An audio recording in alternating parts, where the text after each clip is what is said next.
Það Samsung Mobile á Íslandi sem færir þér spursmál. Veldu frelsi með Samsung.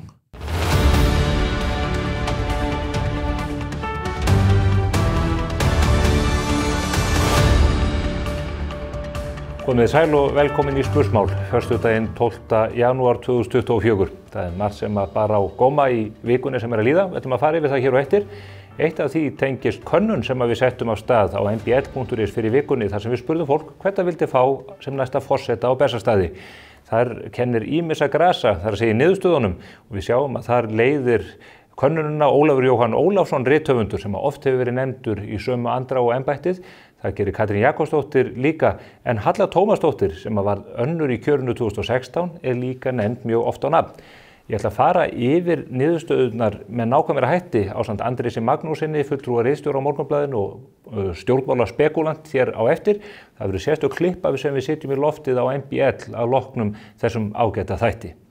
En kannski stærsta frétt vikunar tengist Svandísi Svavarsdóttur matvælaráðherra. Hún lýsti því yfir meðal annars á Facebook að hún teldi lögin sem að hún gekk í berhögg við væru einfallega gömul og úrelt og þannig þyrfti hún ekki að fara eftir þeim. Eiríkur Elís Þorláksson, forseti lagadeildar Háskólans í Reykjavík, kom fram í Morgunblaðinu í morgun og telur að mögulega sé ástæða til að kalla saman landsdóm vegna málsins. Það verður fróðlegt að fara yfir þessi mál hér á eftir í þættinum og ég fæ hingað til mig góða gesti til að gera nákvæmlega það. En það eru fleiri mál sem að brenna á landanum. Þau tengjast meðal annars sorphirðu, ekki bara í Reykjavík heldur víða á höfuðborgarsvæðinu. Við erum farin að flokka matarleifar í sérstaka pappírspoka sem að fólk misskemmt yfir. En nú á að taka af okkur þann munað að geta sótt þessa poka í helstu matvöruverslanir landsins og hver ástæðan? Sorpa varð áskynja það að einhverjir örfáir einstaklingar hefðu ákveðið að hamstra pokana jafnvel í tugþúsunda tali. Fólk sem að sennilega hefur séð í gegnum allan hráskinnarleikin hjá Sorpu og átta sig á að innan tíðar yrði þessi munaður tekinn af okkur.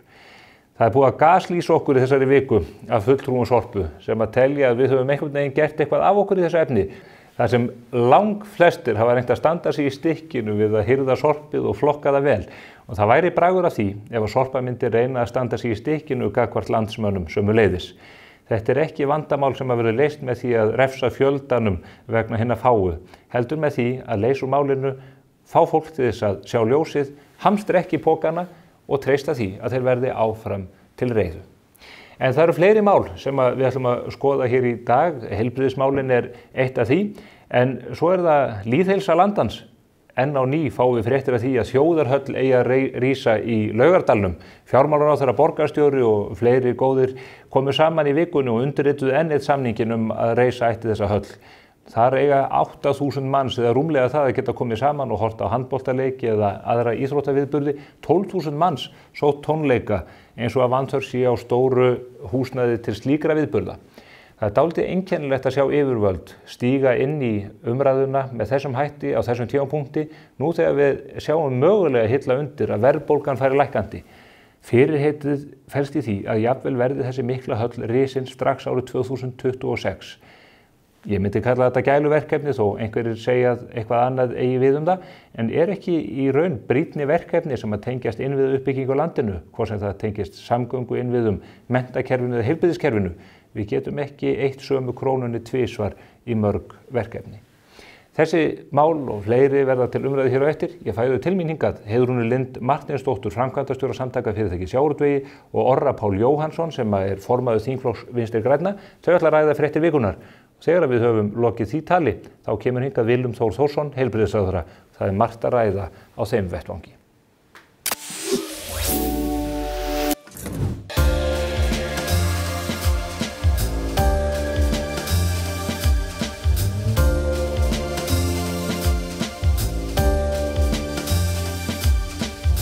Herragarðurinn klæðir þig vel. Þær eru komnar aftur. Jarðarberja og bananasprengjur eru klassískar gleðisprengjur sem hitta alltaf beint í mark. Aðeins í takmarkaðan tíma. Nói Sirius. Lífið snýst auðvitað fólkið sem í því. Bara fyrst og fremst að vera til, anda og bara gefa af sér til samfélagsins. Ísland paradís á ótrúlega marga mælikvarða þótt að megi auðvitað bæta fullt. Við berum öll ábyrgð á því að enginn líði skort Það sem við höfum milli handana hefur auðvitað áhrif á það hvernig við drögum fram lífið. Og stærsta kjarabótin fyrir mitt heimili núna væri vaxtalækkun. Lækkunum bara 1% stig. Það væri strax hellingur. Við erum öll í sama liði. Við erum samtaka aukna hagsæld. Jæja, þá voru þau komið til mín hingað í settið. Orri Páll Jóhannsson sem formaður þingflokks Vinstri grænna og Heiðrún Lind Marteinsdóttir sem framkvæmdastjóri samtaka fyrirtæki í sjávarútvegi, SFS. Komið sælblessuð. Sæll. Gaman að sjá ykkur á þessum góða degi. Miklu frekar. Það ekki kannski tilviljun að ég sé að kalla ykkur í setti til að ræða fréttir vikunar. Það varðar þessar væringar innan ríkisstjórnarinnar í kjölfar álits umboðsmanns Alþingis. Nú í morgun sáum við á forsíðu Morgunblaðsins að forseti lagadeildar Háskólans í Reykjavík vill meina að það sé mögulega ástæða til að kalla saman landsdóm út af þessu máli. Man hefur það á tilfinninguna að þetta mál sé ekki að kólna heldur frekar sé að hitna í kólunum. Hvernig metur þú það, Heiðrún? Já, manni heyrist það nú og það kannski kemur ekki óvart. Sko í fyrsta lagi lá fyrir frá öndverðu að þessi ákvörðun matvælaráðherra stæðist ekki í lög. Að hún færi gegn stjórnarskrárvörðum rétti fólks og fyrirtækja. En það var ráðherra þarna að svipta fólk og fyrirtæki lífsviðurværi bara svo til á einni nóttu. Þannig að allt frá upphafi hefur verið á þetta bent, en það var þetta tiltölulega augljóst. Niðurstaða umboðsmanns kemur núna þar sem hann staðfestir þetta í öllum meginatriðum. Og síðan eru viðbrögð ráðherra þá í kjölfarið og núna þess eðlis að hún virðist ekki gera sér grein fyrir eða í öllu falli afneitar alvarleika málsins. Þannig að það eru viðbrögðin líka við þessari niðurstöðu sem að þá kalla á þessi viðbrögð sem hafa komið við þessu útspili hennar. Það ekki hægt þegar farið gegn stjórnarskrárvörðum rétti fólks að tala eins og þar sé einhverja lagatæknilega flækjur að ræða. Er eðlisbreyting á málinu þegar ráðherra segir að lögin voru bara úrelt og í raun ákvaða að vísvitandi að brjóta þau? Já, auðvitað það alvarlegt. Við göngum út frá því að hér fylgi allir settum lögum og reglum.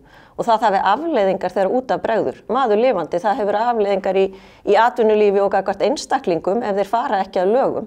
Það sama verður að eiga við ráðherra þegar að gengið svona sett lög. Og ég held að löggjafinn eigi að hafa áhyggjur af því líka, en ekki einmitt að afneita þeim staðreyndum sem liggja fyrir í málinu.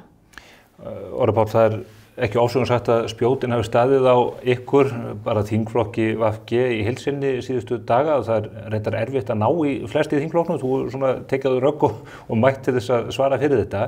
Er það ekki rétt sem að Heiðrún segir að þegar ráðherra stígur fram í kjölfar niðurstöðunnar og notar þetta sem röksemd að lögin séu í raun úrelt að því að þau séu gömul og barðist tíma, að þá verði ákveðin eðlisbreyting á þeim ágreiningi sem að þarna að tefla? Fyrst vil ég nú halda til haga bæði því sem að ráðherrann segir strax og ég hef sagt í miðlum að þjóta að segja ég hafi tekið á mig rögg og verið að svara fyrir þetta. Það er sjálfsagt að mæta og ræða þessi mál og ég skil vel að þú biðir okkur tvöum að koma hér í samhengi þessa hluta. Ráðherrann segir strax að hún taki álitið alvarlega og það gerum við og eðlilega og það vona ég og treysti. Ég hef enga ástæðu til þess að ætla annað en í þeim tilfellum þar sem að umboðsmaður skilar áliti eða einhvers konar niðurstöðu athugun að þá taki ráðherrar og ráðuneyti það alvarlega. Til þess jú þessi trúnaðarmaður þingsins til þess að koma með ábendingar þegar eitthvað þarf að skoða frekar. Og það akkúrat það sem verið að gera núna, að þú segir að eins og það hefur verið orðað að boltinn sé hjá okkur í Vinstri grænum, ráðherrann að rýna þetta álit með sínum sérfræðingum, meta einhver viðbrögð í því samhengi og sjálfsagt og eðlilegt að gera það. En það til marks að það sé verið að taka hlutina alvarlega þegar menn segja lögin voru bara úr sér gengin? Það einmitt til marks að sé verið að taka hlutina alvarlega, já. Og þetta svo ég leyfi mér að orða þetta svona, ef lögin séu úr sér gengin, að þá nú alveg þessi virði, það hef ég gert og ég veit að við höfum kannski gert það öll hér, en ég veit alveg að það gera það ekkert endilega öll, að skafa sig í gegnum svona þykkt og mikið álit eins og kemur frá umboðsmanni. Því ber að halda til haga að umboðsmaður ekki að gera lítið úr mikilvægi sjónarmiðsins dýravelferð. Hann ekki að því og hann segir skýrt, að því hér talað lögbrot, hann segir skýrt og orðar þetta nefnilega alls ekki svona, eins og hefur verið haft í umræðunni af mörgum aðilum, Hann orðar þetta svona að útgáfa reglugerðarinnar hafi ekki átt sér nægilega skýra stoð í lögum. Og auðvitað veit ég að það þjónar kannski ákveðnum hagsmunum að tala lögbrot í samhengi niðurstöðu þess sem að umboðsmaður segir, en hann, og ég veit að Heiðrún, þú hefur farið í gegnum þetta álit, hann ekki að hafna sjónarmiðum dýravelferðarinnar, enda staðfestir hann það eins og kemur fram til að mynda í dómi Héraðsdóms Suðurlands að hvalir verandi spendýr heyra sannarlega undir velferðarlöggjöfina sem yngri löggjöf heldur en löggjöfin frá 49 sem í grunninn nýtingarlöggjöf. Og það að segja að ráðherra segja að löggjöfin sé úrelt, það akkúrat það sem að umboðsmaður dregur fram og hann bendir á. Löggjafinn hefur ekki gert þær breytingar á löggjöfin sem sannarlega í gildi, enda reglugerðin reist á grunni löggjafarinnar nýtingu hvala, hvalveiðar eins og hún heitir frá 49, hefur ekki tekið þær breytingar sem að hún þyrfti að gera í samhengi dýravelferðar. En hvers konar réttaróvissa skapast ef að þetta viðkvæðið? Já, ég get ekki viðkvæðið, hvað áttu við? Ég meina að hann segir þetta. Ég að það eru lög í landinu sem að við getum rækið aftur til ársins 1281, eru þau minna virði fyrir það? En það enginn að segja þessi löggjöf sem minna virði. Það sem verið að segja. Það röksemd í máli ráðherrans. Það ekki rétt. Nei, það ekki rétt. Meðal annars í Facebook-statu sem hún birti eftir álitið kom, þar sem hún segir einmitt þetta, að þetta sé nú ekki eins stórt mál og menn vildu svona vera láta vegna þess að þetta sé orðin gömul löggjöf. Má ég svara þessu, fyrirgefðu, bara að því að þú beinir þessu til mín. Ráðherra hefur í engu sagt að þessi löggjöf sé að því leitinu til úrelt eða úr sér gengin að ekki eigi að fara eftir henni. Hún hefur bara aldrei sagt það. En það eru þetta lög sem eru í gildi í landinu. En þegar maður rekur sér til að mynda í gegnum breytingasöguna í þessari löggjöf frá 1949, ólíkt til að mynda hegningalögunum, að því að þau nefnt, hvað eru þau, frá 1930 eða hvað það var? Nei, ég maður ekki alveg. Með ýmsum breytingum. Það eru miklar breytingar sem eru þá líka að einhver leyti að tala við breytingar í öðru annari löggjöf og í samtímanum. Þessi löggjöf hefur ekki tekið þeim breytingum. Og það auðvitað ámælisvert fyrir löggjafan út af fyrir sig. En byrju, löggjafinn sami aðili. Svandís Svavarsdóttir í miklu meirihluta Alþingi, ekki réttur prósess að menn breyti þá lögunum og grípi svo til aðgerða í stað þess að brjóta lögin vísvitandi? Í það sem að ég hef sagt og ætla að segja það áfram í þessu samhengi, ég lít á það sem okkar verkefni og þætti væntum að heyra fleiri ræða sjónarmið dýravelferðar í samhengi nýtingarinnar á auðlindum. Það hlýtur að vera okkar verkefni að horfa til þess að laga þannig til í löggjöfinni ef það stendur til, ef það viljinn að hér séu heimilaðar hvalveiðar til framtíðar, þá eru augljóst og einboðið að það hlýtur að þurfa að laga löggjöfina sem tekur mið af því. En ekki með neinu móti, þó þetta sé sagt og ráðherrann hafi í upphafi talað það að löggjöfin væri komin til ára sinna, hún að hafna gildi lagana. Það hún ekki að gera. Þetta auðvitað einhvers konar lögskýring sem fær stenst enga skoðun og það mjög sérstakt þegar það einhvern veginn að fara í einhverju svona orðasúpu sem að hefur ekkert innihald og ég hygg að allir lögfræðingar sem að lesa sig gegnum þetta álit umboðsmanns sjá alvarleika málsins að ákvörðun ráðherra var ekki í samræmi við sett lög og ég hygg að VG og vonandi allir þingmenn virði ákvæði stjórnarskrár mikilvægi eignarréttar og atvinnufrelsis. Það það sem að ráðherra fór á svig við og mér finnst Vinstri grænir skauta mjög létt fram hjá því sem að kemur á óvart vegna þess að nú hefur ráðherra í allri sinni forsætisráðherra tíð formaður flokksins barist fyrir því að ná í gegn mikilsverð barátta, ná í gegn mikilvægum breytingum á stjórnarskrá að henni finnst.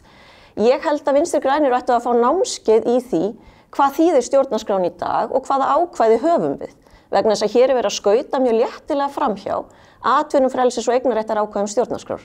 Og það sem að liggur fyrir í málinu 4 dögum áður en að ráðherra fer í þetta bann, þá eru til skoðunar í ráðuneytinu breytingar á reglugerð.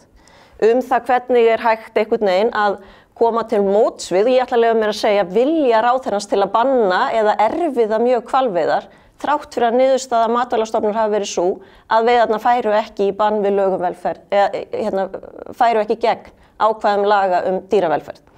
Hvað það? Ráðherra ætlaði sér eftir sem áður að reyna með einhverjum hætti að tálma þessar veiðar. Þannig að minnisblöð hennar sérfræðinga í ráðuneytinu 4 dögum áður en hún tekur þessa viðurhlutamiklu ákvörðun, það að allar breytingar og reglugerð, þá verður ráðherra að sinna auðvitað eigin rannsóknarskyldu, hann verður að gæta meðalhófi, hann verður að gæta andmæla réttar hvals. Þetta voru ráðleggingar hennar eigin sérfræðinga. 4 dögum síðar tekur hún miklu mun verri ákvörðun og hreinlega bannar hvalveiðar. Gerir einhver ráð fyrir að þá með hún algjörlega líta framhjá því sem að henni var sagt að gera 4 dögum fyrr þegar hún ætlaði að grípa til vægar úrræða. En af því að þú hefur ferðin í tímalínu í þessu, þetta bara mjög áhugavert og þú dregur þetta. Hvað gerist þarna í millitíðinni? Af því að það færir okkur nær því sem ég hef verið að reyna að benda á og hefur ekki verið skýr. Og ég skil alveg að þú eðli málsins samkvæmt kemur hér og talar fyrir atvinnuréttinn. Ég átta mig fullkomlega á því. Það eiga allir að tala fyrir honum, það eru stjórnarskrárvarir atvinnuréttindi. Það ekki bara, það hins vegar enga síður ekki hinn eini sannleikur í öllu samhengi því að atvinnuréttinum hægt að setja ákveðnar skorður eins og við þekkjum með þetta stjórnarskrárákvæði. Að gættum ákvæðum laga, já. Já, sannarlega, og að gættum ákvæðum laga. Og þá þarf að horfa til þess hvaða almennu lög eru í gildi og grundvelli hvaða almennu laga kemur önnur niðurstaða á þessum tíma sem þú ert að teikna upp. Mér þætti vænt að heyra þig segja það, vegna þess að ég veit þú hefur rýnt að skoða þetta. Já, þá skulum við fara yfir það. Það kemur nákvæmlega ekkert nýtt fram sem að ráðherra getur byggt á. Það bara ósammála. Ok, þú ert að spurja mig og leiðir mér þá að svara því. Vegna þess að þá kemur þetta álit fagráðs sem að hefur ekkert vægi og það staðfestir umboðsmaður enn og aftur í sínu áliti vegna þess að það ekkert í lögum sem heimilar ráðherra það að fara að leita til fagráðs dýravelferð þegar að það til ráðgjafar við MAST. Það ekki til ráðgjafar við þennan ráðherra. Fyrir utan það að ef að það fer í gang eitthvað ferli hjá því fagráði, þá ber þar að gæta að ákvæðum stjórnsýslulaga. Það var ekki gert. Þannig að ráðherra vitandi vits að þetta gæti ekki staðist neina skoðun, þá getur hún ekki borið fyrir sig það plagg sem engu máli skiptir. En þarna erum við til dæmis bara mjög ósammála. Vegna þess það sem gerist. Já, nú komið niðurstaða umboðsmann, þannig að við þurfum ekki að vera sammála eða ósammála. Umboðsmaður hefur skorið úr það að það var ekki heimilt að líta til fagráðs. Það bara, ég ósammála þessu og ég ætla að draga upp. Hverju ertu ósammála? Ég skal draga upp hérna tímalínu í þessu samhengi af því að Heiðrún fer ágætlega yfir það. Ertu ósammála því að umboðsmaður komist að þeirri niðurstöðu? Við höfum sagt það, ég hef sagt það, ráðherrann hefur sagt það og það skiptir máli að því sé haldið til haga í umræðunni. Alltaf þegar það liggur fyrir álit frá trúnaðarmanni þingsins eins og í þessu tilfelli og eða ríkisendurskoðanda, þá skiptir máli að taka það alvarlega og horfa til þess og það verið að gera það, bara svo við komumst aftur á þann grunn og ég hef ekki trú á því að fólk treysti því ekki að sé ekki verið að taka það alvarlega. En að auðvitað verið að gera það. Við þurfum að fá það. Ég ekki ósammála því eins og kemur fram í áliti umboðsmanns og hef engan heyrt hafna því, löglærðan og eða ekki, að hann ekki að hafna dýravelferðarsjónarmiðum í þessu áliti. En mér langar hins vegar að klára að segja að þau skipta nefnilega máli. 8. maí liggur fyrir eftirlitsskýrsla með veiðunum frá því sumarið á undan, ekki satt, sem á grundvelli annarra reglugerða sem ekki til umræðu í þessu áliti, þar sem verið að safna upplýsingum með það að markmiði að ná fram velferð skepnunar við veiðaráni. Það liggur fyrir eftirlitsskýrsla. Af hverju liggur nú svona seint fyrir? Að það hafa ýmsir verið að geta sér til það kemur nú meðal annars fram í að þarna var mikill dialógur og samtal við fyrirtæki. Það jú bara eitt fyrirtæki sem stundar þessar veiðar, raunar hið eina í öllum heiminum sem stundar veiðar á stórhvelum, látum það liggja á milli hluta. 8. maí liggur þetta fyrir. Hvað gerir Matvælastofnun? Þú ert að vísa í orð Matvælastofnunar í framhaldi þessu. Hún vísar á grundvelli sannarlega réttmæts lagagrunnar, vísar gögnunum til fagráðs velferð dýra og biður þau að leggja mat á það hvort yfir höfuð að þær veiðiaðferðir og þessar veiðar geti staðist lögin og markmið laga velferð dýra. Niðurstaða fagráðsins liggur fyrir og kemur í ráðuneyti þarna klukkan 4 á 19. júní afdráttarlaus og segir nei, það ekki hægt. Og það þetta sem gerist í millitíðinni. Og hvað átti ráðherra að gera? Af því ég ætla ekki að fara ofan að því að reyna að ræða hér velferðinni í samhenginu, því hún verður að vera í einhverju samhengi við nýtinguna. Alveg sama hvað við erum að nýta. Við erum að ræða þetta stjórnsýsluna og meðferð ráðherrans á valdi sínu. Það ekki hægt að halda því fram að máli snúist ekki hvalveiðar. Það bara ekki hægt að gera það eins og sum hafa verið að gera í þessu samhengi. Máli snýst það hvort að ráðherran hafi farið að lögum. Alveg við getum tekið hvalveiðar út úr jöfninni ef okkur sýnir svo. Nei, spurningin, það víst hægt. Ég ósammála því. En það sem að mér finnst skipta máli líka að því að það verið að vísa til, við erum að fjalla hérna aðeins þessa atburðarás. MAST kemst að þeirri niðurstöðu að hvorki í veiðum hvals þá sumarið á undan var hvorki brotið gegn lögum hvalveiðar né velferð dýra. Það var niðurstaða Matvælastofnunar. Það síðan farið í þessa skógarferð, ólögmætu, að afla þessa svokallaða álit fagráðs sem að fylgir að engu leyti settum ákvæðum laga hvernig eigi þá afla þess álits og hvað niðurstaða slíks álits þýðir. Í fyrsta lagi við vinnu slíks álits þá verður að gæta að ákvæðum stjórnsýslulaga í fyrsta lagi og í öðru lagi getur það álit aðeins orðið til ráðgjafar við Matvælastofnun. Þannig að þá hefði Matvælastofnun þurft að taka aðra og nýja ákvörðun, þá væntanlega afturkalla fyrri ákvörðun sína. Þetta eru reglur stjórnsýsluréttarins og við verðum að ganga út frá því að svona lögum sé fylgt í hvívetna. Og ég tala nú ekki ef að það kemur til þess að taka í viðurhlutarmiklar ákvarðanir inn í þá réttmætar væntingar aðila og atvinnufrelsi þeirra, þá verður að tryggja að öll þessi meðferð sé í lagi. Og mér finnst það bara ekki boðlegt þegar að sagt hér trekk í trekk að eitthvað sé tekið alvarlega, en svo öll umræðan á þennan veg. Að þetta hafi í raun verið svo lítilsháttar. Ég hef bara aldrei notað orðið lítilsháttar. Það tvennt sem ég langar að gera athugasemd við í þessu samhengi hér. Ef álit og niðurstaða, afdráttarlaus niðurstaða fagráðsins, okkar færustu sérfræðingi akkurat þessum málum, það skiptir ekki máli. Já, þar situr nú einmitt maður sem sjálfur hefur mótmælt hvalveiðum. Ef það skiptir ekki máli í þessu samhengi, af hverju ósköpunum vísar stofnunin með þessum orðum málinu til umsagnar og yfirferðar fagráðs velferð dýra? Af hverju gerir hún það? Það er einfaldlega vegna þess að þetta ekki samrýmanlegt. Það ekki samrýmanlegt þær veiðiaðferðir sem verið að beita við veiðar og hvölum. Og við höfum nú rætt þetta áður á Sprengisandi.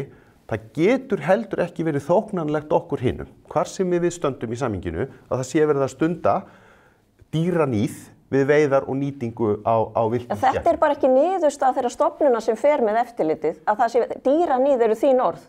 Ég er að nota það orð, já. Það búið að komast að þeirri niðurstöðu. En það má nú bara lesa hérna viðtöl við ansi marga kollega mína þegar að þessi eftirlitsskýrsla liggur fyrir. Það liggur ekki neitt fyrir. Já, hún dregur það alveg nákvæmlega fram að það séu of hátt hlutfall. Það er akkurat það sem að MAST segir í sinni skýrslu.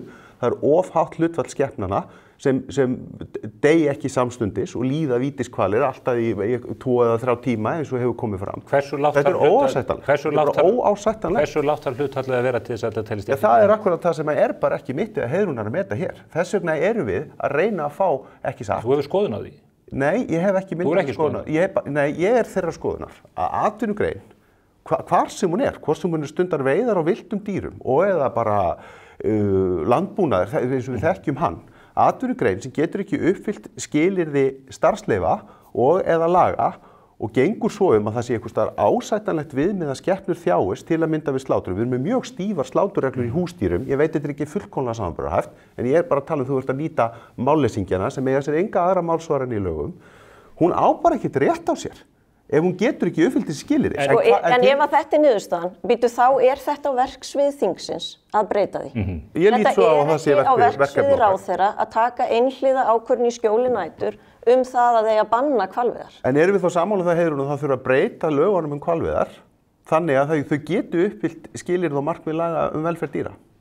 Erum við sammála það? Já, við erum ósammála að það sé niðurstaðan vegna þess að ég myndi í öllu falli fyrst vilja sjá það að þegar að komist að slíkri niðurstöðu að það sé þá gert á grunni þeirra málsmeðferðar sem lög bjóða, sem hefur ekki verið gert í dag. Hvalur hefur ekki eins og fengið að gæta andmæla gagnvart niðurstöðu þessa fagráðs. Við tökum þetta mál aðeins áfram af því að það er líka pólitíkin í þessu. Þið segist taka þetta alvarlega, það er verið að rýna þetta inn í þingflokknum, allir hinni flokkarnir, hinni 2 flokkarnir sem hafa sagt þetta er bara málefni Vinstri grænna, þeir verða að leysa úr þessu. Hvernig er hægt að leysa úr þessu þegar maður heyrir af því til dæmis inn í hinnum þingflokkunum að menn eru ekki reiðubúin til þess að verja ráðherra vantraust ef það kemur fram þegar þing kemur saman 22. janúar? Já, bara eitt það er auðvitað ráðherra með sínum sérfræðingum sem að hún hefur sér til fulltingis á öllum stigum málsins.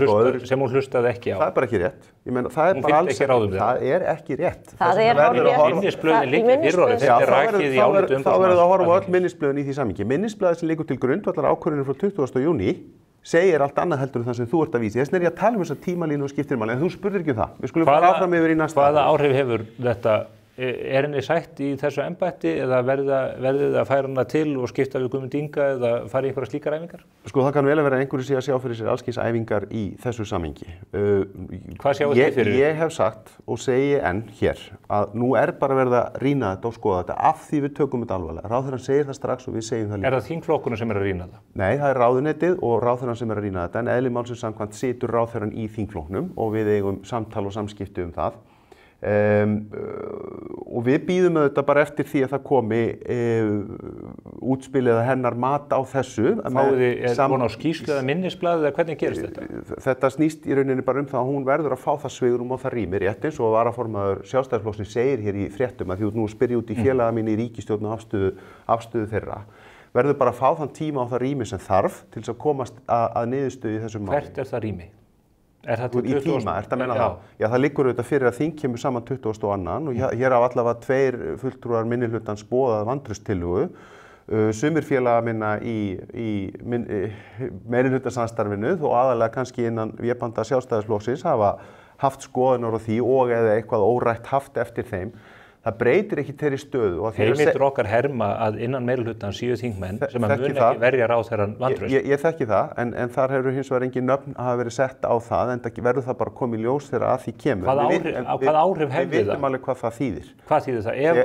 Ef að þingmenn í meirihlutanum myndu ekki verja ráðherrann vantrausti þegar að vantrauststillagan verður lögð fram í byrjun þings, hvað áhrif hefur það? Svo ég veit nú bara í orð okkar helsta spekulanta Ólafs Þ. Harðarsonar sem kom inn á þetta í hann situr ekki á þingi. En ég ætla samt að vitna í hann vegna mörg hlusta á það sem hann segir. Hann segir þetta bara í fjölmiðlum síðustu helgi. Við vitum alveg hvað það þýðir, sko.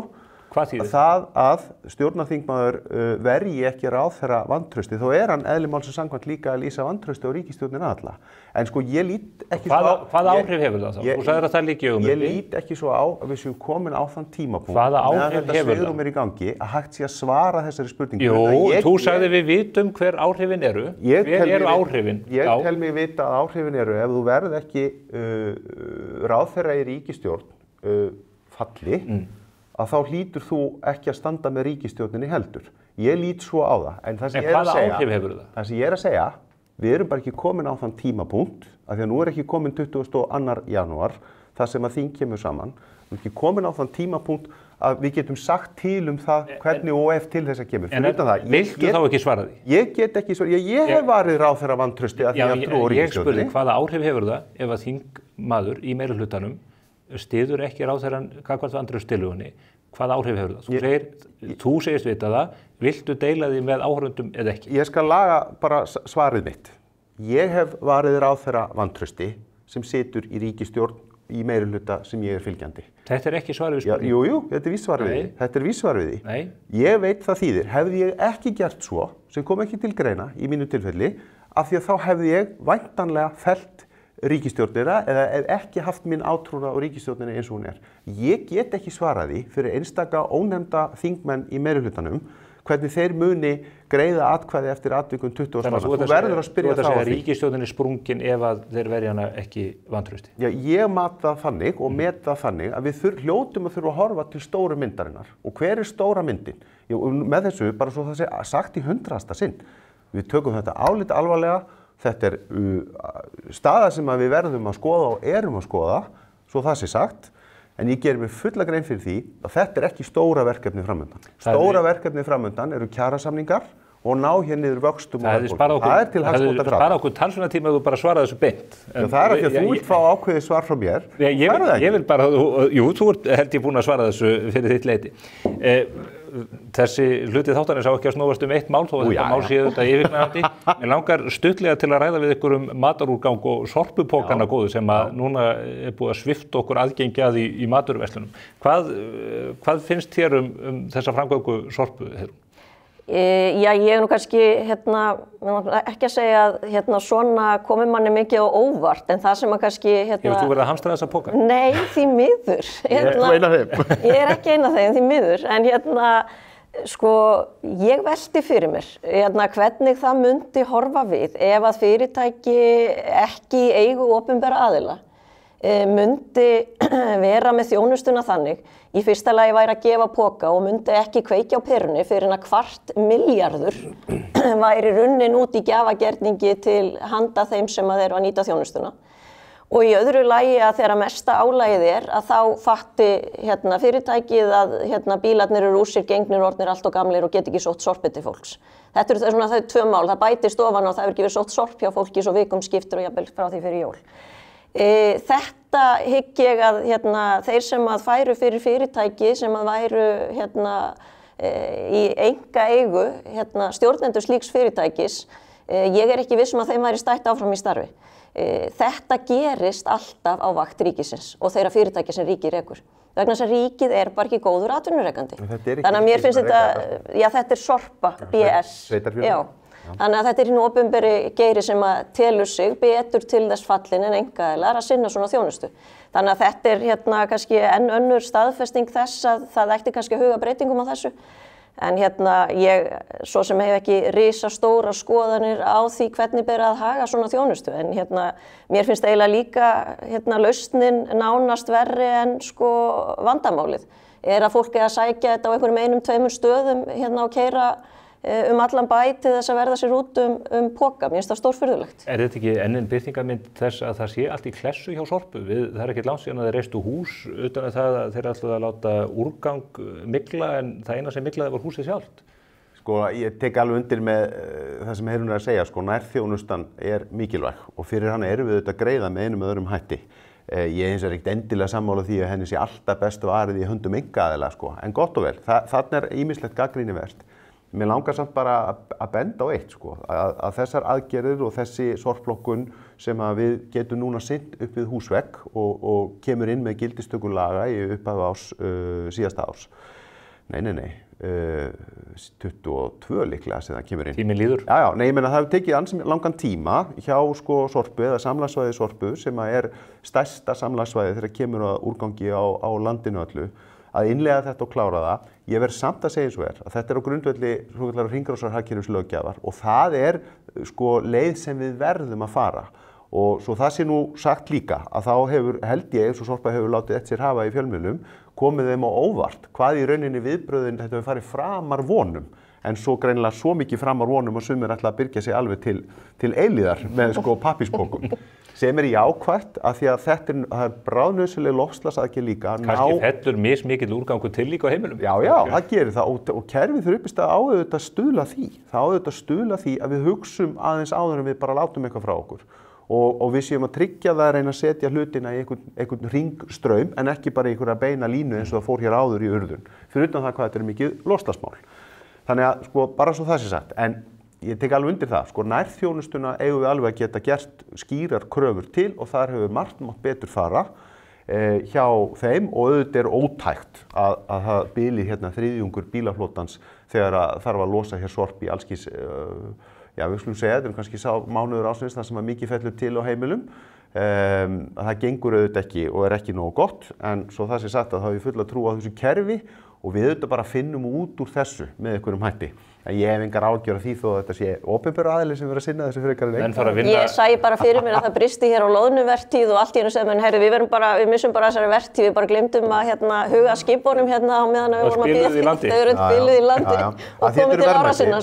Að því þetta eru verðmæti, það er alveg rétt. Ég meina úrgangurinn verðmæti. Og við búum til úr því verðmæti með því að tryggja að hann fari áframhaldandi hringrás en erum ekki bara einhvern veginn línulega að láta þetta enda allt í einni gryfju og höldum sem bara áfram að taka meira af gæðum jarðar sem við göngum og freklega á. Sumir segja að fréttir séu endurunnir atburðir sögunar. Hver frétt næstu viku? Verður málefni matvælaráðherra ennþá stærsta málið eða hvað mun bera hæst? Ég hygg að það mun nú áfram vera til umræðu, ég meina þing kemur ekki saman fyrir 22. júní og það, ég meina, 22. janúar, óskandi væri kannski júní, á meðan það ekki tjónunnið, en þannig að ég vænti þess að áfram verði það mál til umræðu og mér finnst nú sérstakt þegar vika liðin frá áliti umboðsmanns að ráðherra skuli enn liggja undir feldi, þráttur hún hafi nú tjáð sér reyndar strax sama dag, en það þurfi svo langan tíma til að rýna álit sem að í raun allir vissu hver niðurstaða yrði. Ég meina við gætum afhent ykkur álitsgerð legg sem að lá fyrir í júní og var nákvæmlega samhljóða áliti umboðsmanns, þannig að það þarf ekki langan tíma í þetta en auðvitað ég skil vel að VG vilji kaupa sér tíma, þetta er bara heitt pólitískt mál. Ég ætla að bjóða Svandísi hingað í næstu viku. Heldur þetta verið stóra málið að náðu að kæla þetta niður eins og mig grunar að ykkur dreymi hvern einasta dag? Ég kæla þetta niður, ég meina það ekki bæði að gera kröfum að hlutin séu teknir alvarlega og farið vandlega yfir þá og svo krafin svara korteri seinna, sko. Þú veist, það verður að vera einhvern samræmi í þessu. Ég hef engar áhyggjur af tímanum í þessu, í alvöru tala, svo ég bara tala nú líka bara rólega inn í þetta. Hentugt fyrir ykkur að sé langt í að þing verði komið saman, það verður mjög óheppilegt ef að... Er það langt? Ég meina, við erum að hefast í næstu viku á nefndarfundum og ég meina það er ekki eins og við séum eitthvað verklaus, þetta fólk... Gamli leiðindafrasinn, vika er langur tími í pólitík. Já, en ég meina það er bara margt annað sem liggur fyrir okkur þingmönnum öllum, liggur fyrir meirihlutanum. Ég var að benda hérna á hið stóra mikilvæga verkefni sem er mjög áhugavert að sjá að virðast vera jákvæð teiknum, en við vitum alveg að við erum ekkert í höfn með þetta kjarasamningana. Þeir skipta máli og það hlýtur að vera til hagsbóta, ég veit við erum öll sammála um það og það erum við líka í meirihlutanum. Að það er alltaf látið að því liggja við sem ekki sammála nokkuð skapaðan hlut. Að stóra verkefni eru þetta ná niður vöxtum og verðbólgu. Og það gerum við ekki öðruvísi en að halda fókus og einbeita okkur að því að vinna þeim verkefni. Og byggja þjóðarhallir. Þetta hefði góðum maður kallað smjörklípu einn daginn. Við komumst ekki lengra með þetta þessinni. Orri Páll Jóhannsson, þakkaði kærlega fyrir komuna og Heiðrún Lind Matthíasdóttir, frábærar umræður mikilsverð málefni. Hér eftir nokkra sekúndur sest hingað í setti til mín Willum Þór Þórsson sem ætlar að ræða við mig allt önnur mál.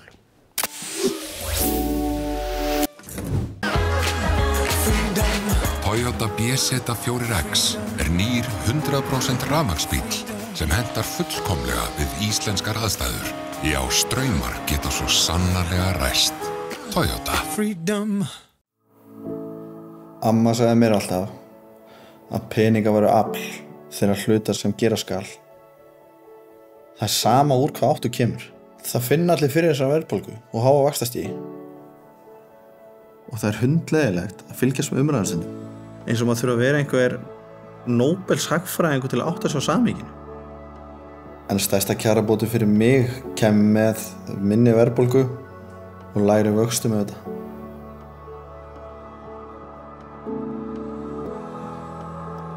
Við erum öll í sama liði. Við erum samtaka aukna hagsæld.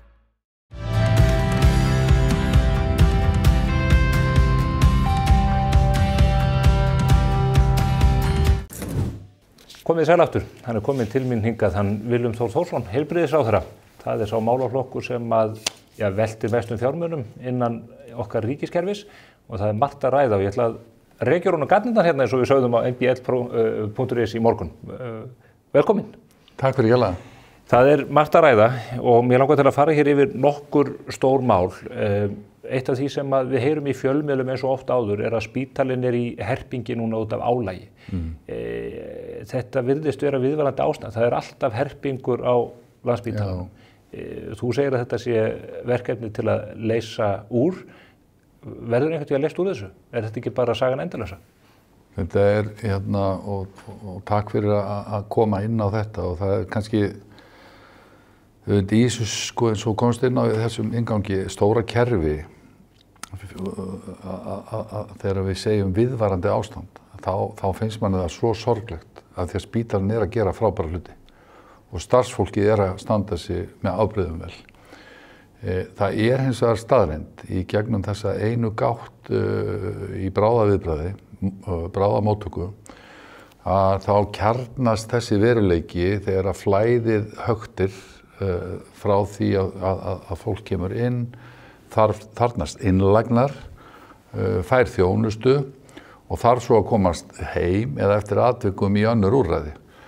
Og þar erum við með kerfið þannig, það verður bara að segjast, við höfum ekki náð að byggja upp hjúkrunarheimili í þeim takti, í takti við fjölgun og vaxandi öldrun eins og við hefðum viljað og höfum sett fé inn á fjárlög til. Þessi ríkisstjórn hefur alveg lagt á það áherslu en það var bara því miður orðið tafir á því.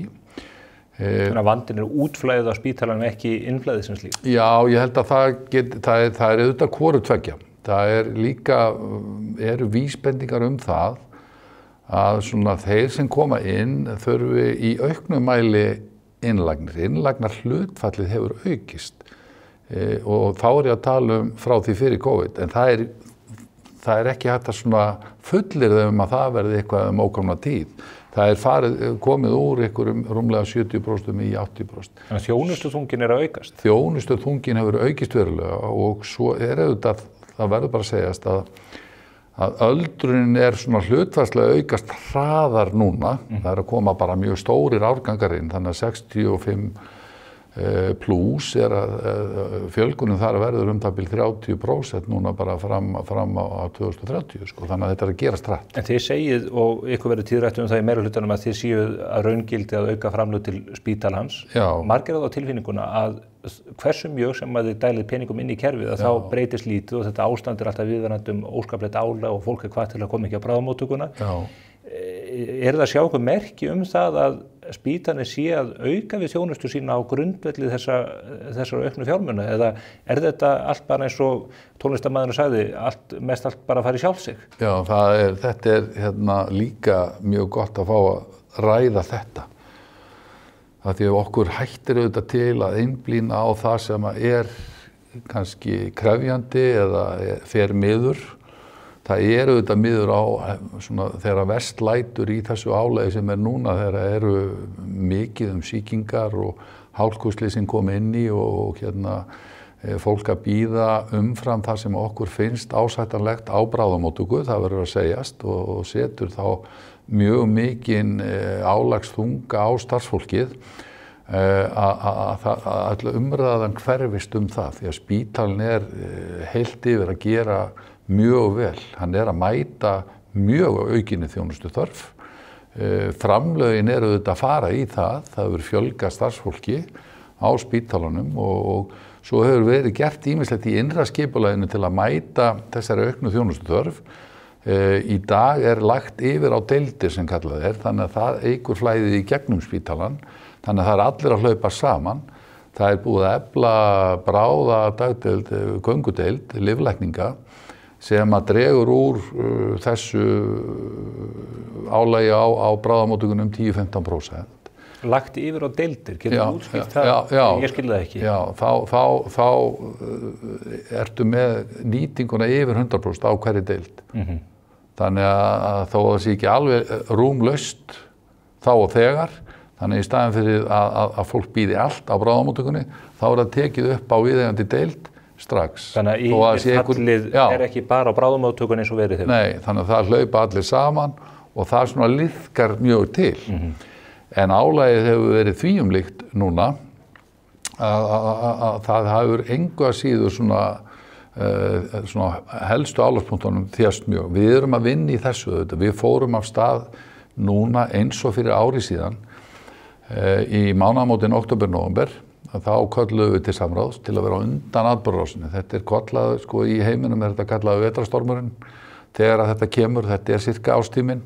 Og menn vita að þetta kemur? Já, menn vita að þetta kemur og En ef að menn eru þá kvarta undan þeim stormi, það ekki bara svipað þegar að forstjórar ríkisreikjanna orkufyrirtækja tala umfram eftirspurn?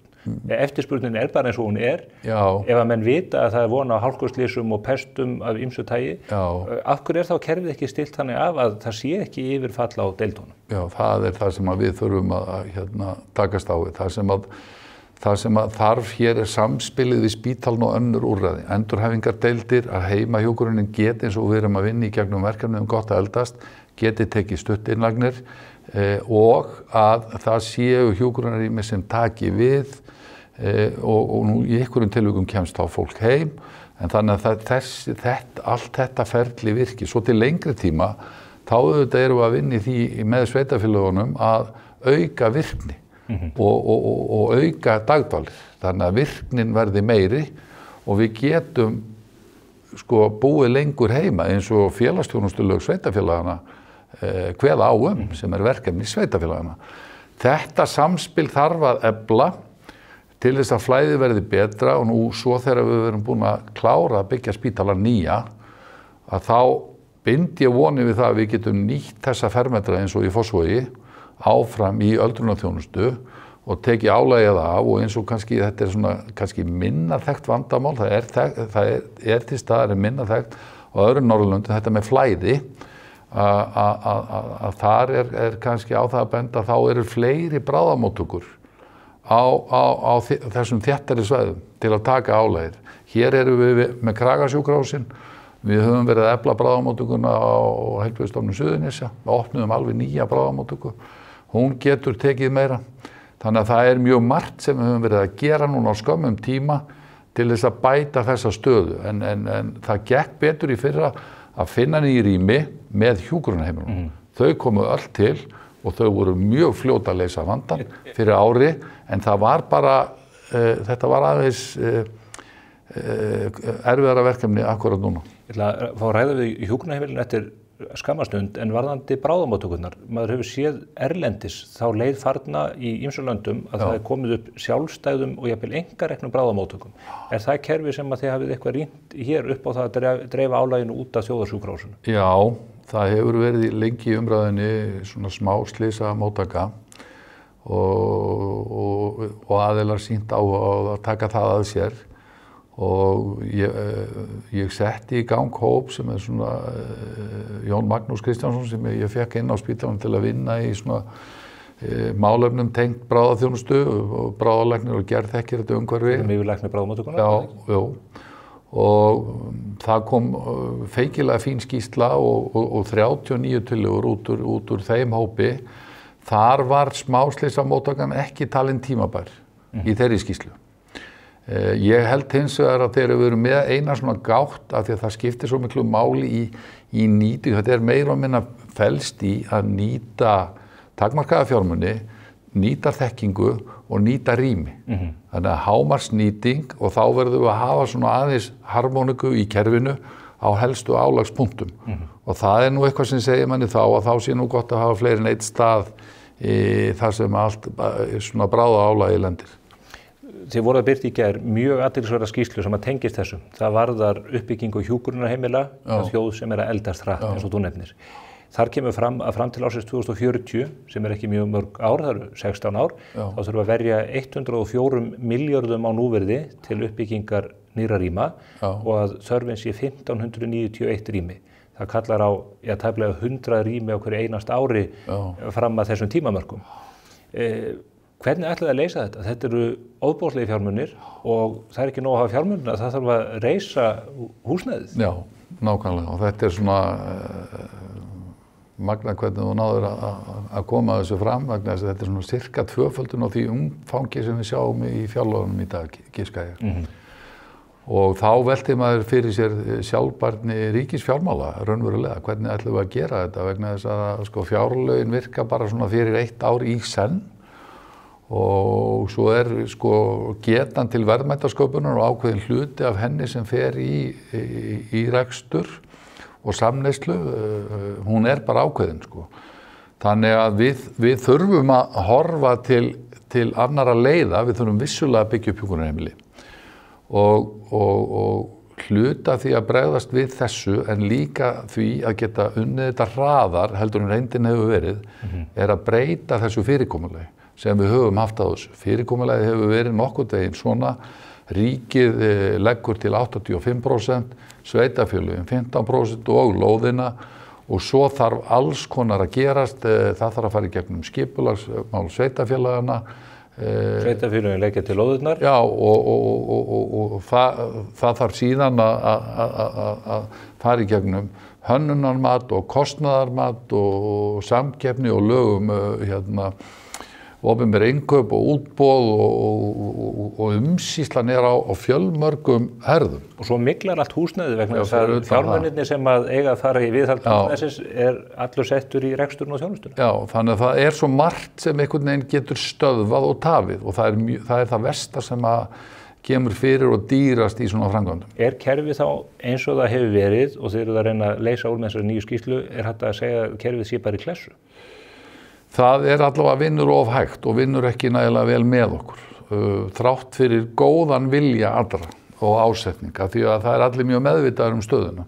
Hún kjarnast að miklu leyti á spítalnum í því sem við vorum að ræða en þarna viljum við bara kjarna verkefnin, heilbrigðis og ríkið og heilbrigðisráðuneytið í gegnum sjúkratryggingar sem hefur það verkefni að tryggja jafnt aðgengi óháð efna að heilbrigðisþjónustu, fyrstalags heilbrigðisþjónustu, þar með talið hjúkrunarheimilum og kaupum á þeirri þjónustu og þannig að sjúkratryggingar verða kaupandi á þeirri þjónustu og síðan það sér verkefni sem þá í fjármálaráðuneyti og framkvæmdasýslu ríkisvegna að hluta til þá með sjúkratryggingum að tryggja það að fermetrarnir verði þá byggðir upp heimilið með sem hagkvæmustum hætti. Og það ætlaði að fá einkaaðilum. Og af aðilum sem eru í þeim rekstri, að það geta líka verið frjálsfélagasamtök, sjálfseignarstofnanir og sem eru í því. Ég meina það eru flest þessir aðilar, við getum tekið kannski dæmi eins og Mörkin sem að Hrafnistuheimilin hafa, sem að Grundarheimilin hafa byggt, mjög vel heppnað. Sóltúnið, eitt hægt heimili landsins. Við getum Hrafnistuheimilin hafa byggt upp á Sléttuvegi. Þetta allt mjög hagkvæmt byggt. Það mikil samleiða rekstri hjúkrunarheimila, sjálfstæðrar búsetu og þetta raunverulega módeli sem við erum bara að taka inn í. Það má alveg segja að ríkið sé bara að taka ábyrgðina alveg yfir á sig. Nú hefur þróunin verið þannig til dæmis út á landi að heilbrigðisstofnanir hafa í auknum mæli verið að taka við þessum rekstri af sveitarfélögum. Þau hafa raunverulega bara verið í auknum mæli að segja sér frá rekstrinu. Þau hafa gefist upp. Þið ætla að leggja niður framkvæmdasjóð aldraðra samkvæmt skýrslunni og niðurstöðunni, en þetta kallar líka á breytingar á tekjuöflun. Þið boðið það að gera þá breytingar á tekjuöflun sveitarfélagana sem að losna undan þessari 15% kvöð. Hvernig verður það leyst? Verður útsvarið lækkað?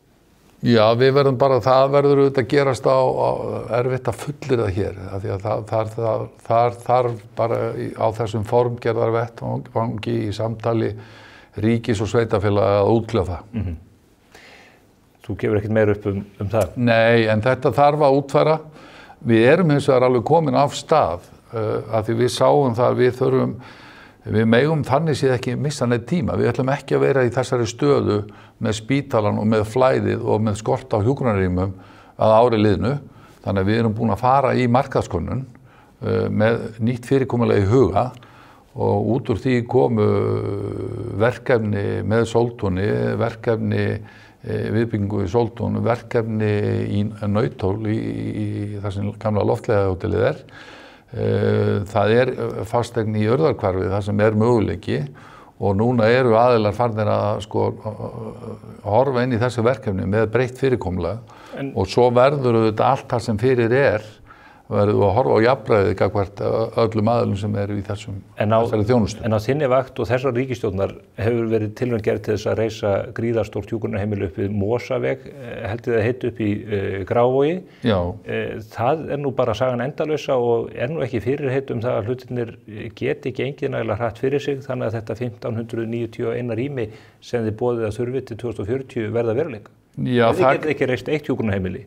Nei, hvernig þá með hinn 20? Já, þess vegna erum við að breyta fyrirkomulaginu og þetta dæmi á Mosavegi nú kannski eiginlega dæmið sem að kannski segir okkur að við verðum að breyta þessu fyrirkomulagi og líka þessi mynd framöndan. Er það ekki? Jú, vegna þess að staðan akkurat núna, við erum með cirka 200 á biðlistanum hérna sem raunverulega svona svolítið vandinn sem birtist á bráðamóttökunni og spítalanum. Ef að Mosavegurinn hefði verið komið, þá væri sá vandi það var það, af því þetta eru cirka 200 og það cirka talan sem við ættum að vera með í dag og auðvitað var þetta viljayfirlýsing borgarstjóra og forvera míns og þá hefði þetta átt að vera risið akkurat svona cirka núna en það eru alls konar tafir og ekki síst í skipulagi borgarinnar sem að útskýra það eru þá ef við ætlum að fara eins í það verkefni og lagt þar upp með þá eru það fyrsta lagi eftir 3-4 ár. Skýrslan hjá okkur nefnir sérstaklega tafir varðandi lóðaúthlutanir hjá Reykjavíkurborg. Mér langar rétt í lok umræðunar þetta tiltekna mál að spyrja þig vegna þess að maður upplifir það þannig að hér sé verið að fara í ekki einkavæðingu en þarna á að nýta einkaframtakið í stórauknum mæli til þess að koma þessu húsnæði upp í stað þess að þetta sé gert miðlægt og í samkrulli sveitarfélaga og ríkisins. Hvernig tókst þér að koma þessu í gegnum ríkisstjórn þar sem Vinstri grænir hafa forystu? Þeir hafa nú væntanlega ekki mikinn húmor fyrir því að ráðast í leiðangur af þessu tagi. Nei, við erum ekkert að hverfa frá því að fjármagna þetta, að þetta sé opinber fjármögnun. Þeir eru líka á móti einkareksturinn. Já, en við þurfum alltaf, til dæmis í þessum dæmum, þá þurfum við að fara í útboð og það getur verið alls konar verktakar sem taka að sér að byggja og þannig að við erum sjálfsögur ekkert að hverfa frá kjarnanum í þessu, sko. Reksturinn við erum raunverulega að skerpa á þætti ríkisins í þessu verkefni hingað til, sko. Já, þið viljið samt stór auka aðkomu einkarekinna fasteignafélagi, hvort það eru sjálfseignarstofnanir eða Regin eða Reitir eða hvað þessi félög vil heita? Já, það eru þetta alls ekki útilokað, en það verður þá bara að útfæra þetta þannig að þetta verður nú ekki bara einhver gróðrastía, sko, af því að það eru þetta inn í framtíðina, sko, myndi maður nú kannski segja, sko, uppbygging fyrir aldraða, því að, sko, staðreyndin nú þessi að við lifum lengur og við lifum hressari sem blessunarlega, þrátt fyrir allt. Það ekki síst að þakka góðu heilbrigðiskerfi, að þá er bara fyrir höndum eins og þú fórst bara svo vel yfir gríðarlega uppbygging og við þurfum að fá alla þá sem að borðinu sem eru góðir í því að byggja í þau verkefni. Talandi einkarekstur eða aðkomu einkaaðila, það þótti miklum tíðundur sæta á liðnu ári þegar þú samdir við 2 einkafyrirtæki að gera átak í liðskiptaaðgerðum og þá voru það bil 2000 mann sem að biðu eftir aðgerðu bæði á hné og mjöðum. Þegar ég leit á tölurnar áramótin þá hafði sá listi lítið breyst, þar að segja að þetta voru ennþá 2000 manns á listanum, en svo þegar ég rýndi í tölurnar núna í aðdraganda viðtalsins þá sé ég að þessar tölur að sjunga talsvert, það virðist vera að styttast á þessu biðlistum og þá langar mig til að spyrja þig út í það af hverju þetta kerfi hefur ekki verið framlengt í óbreyttri mynd. Þið hafið núna sett upp einhver tímabundið kerfi til 3 mánaða þar sem að miklu færri aðgerðir virðast vera á teikniborðinu heldur en undir lok síðasta árs. Erum við ekki bara að fara að sjá fram á það að þessi biðlistar rjúki aftur upp og hér stiki fólk göturnar eða á annað borð getur það með hálf ónýt hné og mjöðmir? Sko þetta verkefni, og við erum búin að vera á harðarhlaupum og gott að fá fyrirspurnina. Sjúklinguna, þeir geta það ekki, sko? Já, að taka saman þessar tölur og horfin í árangurinn. Það náttúrulega mjög mikilvægt. Þetta í þeim takti núna með það ákveðið hlutfall, bara með við það hvernig öldrunin vinnur sem að kljást við slitgigt og þá þörfina fyrir liðskiptum, mjaðmaskiptum eða hné og jafnvel öxl, sko, það ákveðið hlutfall og þessi hópur þá stækkar og þetta sirka í dag þannig að ef þú ert að gera fleiri aðgerðir en 1600 þá ert að vinna niður, en ef þú ert undir því að þá safnast í. Við erum sirka þar núna og svo mun þessi tala bara hækka.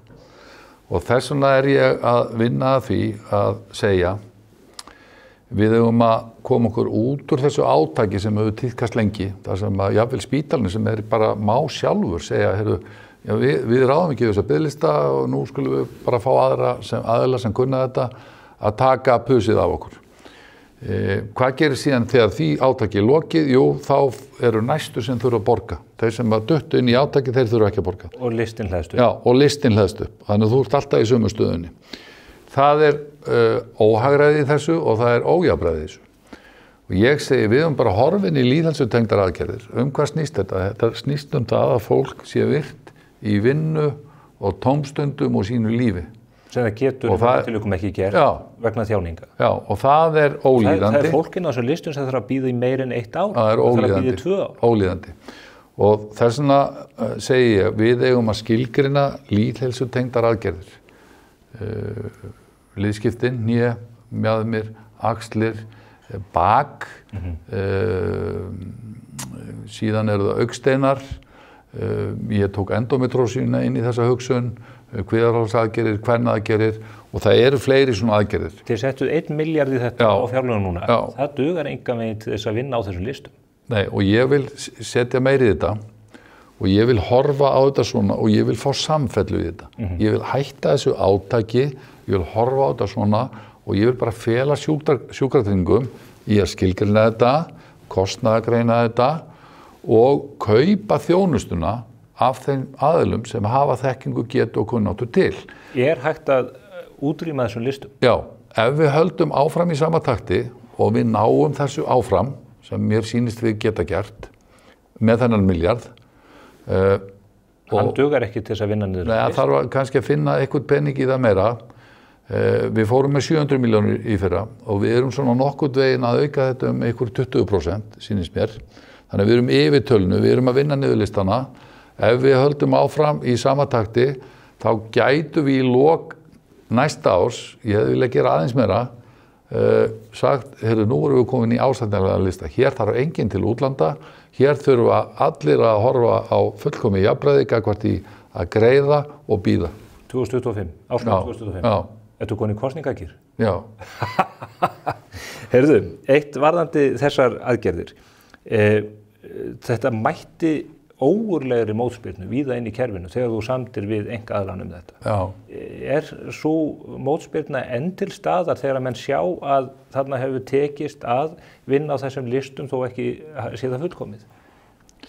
Ég veit ekki þetta nefnilega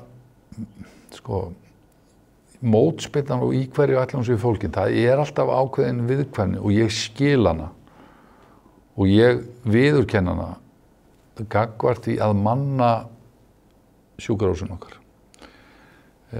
Af því að við erum með sérfræðinga sem við þurfum á að halda inn á spítalanum en þeir geta líka, það hefur bara byggst upp kerfi hjá okkur þar sem að annars stigs þjónusta og svona aðgerðir eru veittar út af sjálfstætt starfandi aðilum, sem allt í lagi, það kerfi á alveg að geta virkað.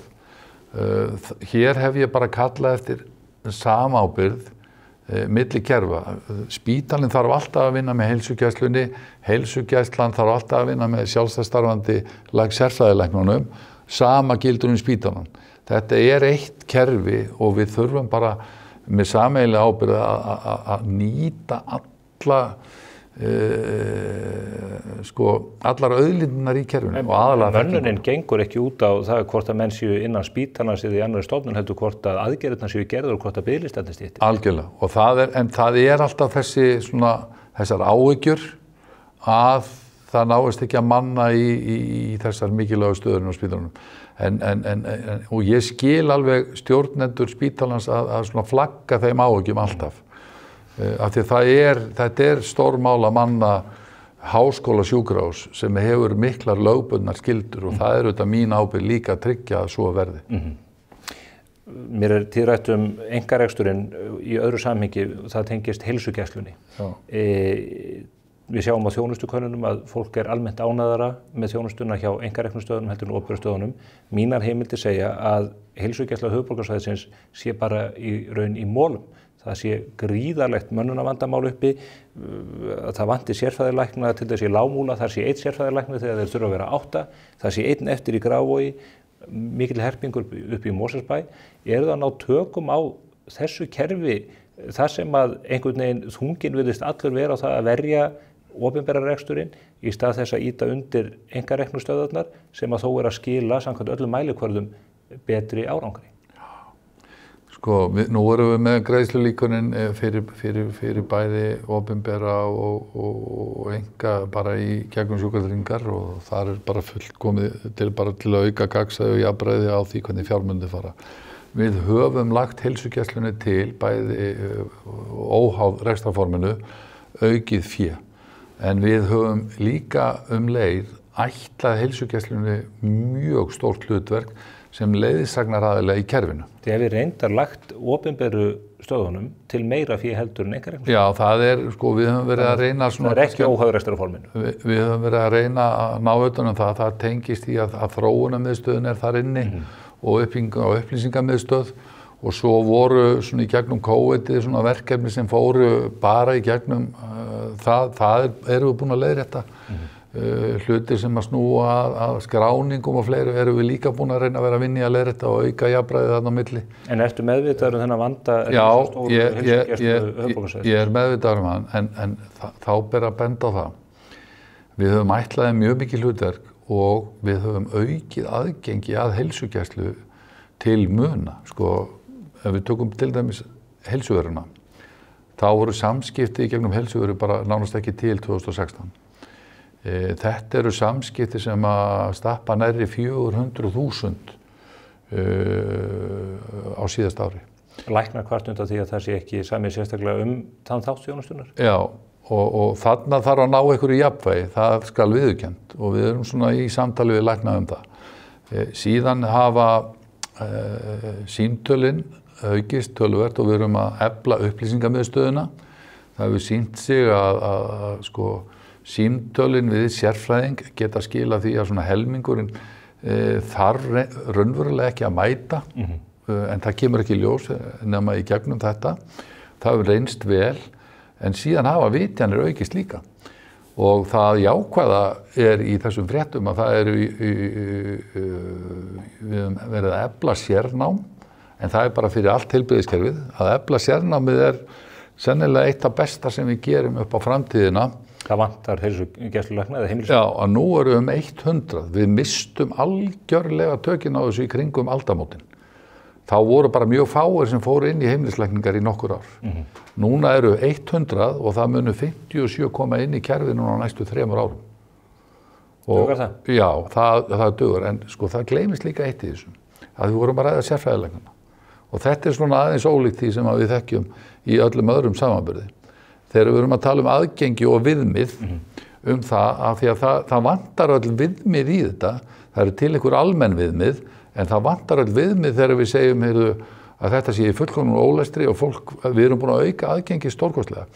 En ég ætla að við fáum 57 inn í þetta, við erum með sérfræðilæknana líka, þannig að fyrsta og annars stigs þjónusta, leiðsögnin í gegnum kerfið og það sem tekur við, að þá erum við með þetta hátt í 500 lækna og þá erum við innan allra viðmiða og á betri stað heldur en bara flestar aðrar þjóðir og jafnvel Norðurlandaþjóðirnar líka. Þú bjartsýnn á þetta? Ég bjartsýnn að við náum tökum á þessu, já. Ertu bjartsýnn á ríkisstjórnarsamstarfið?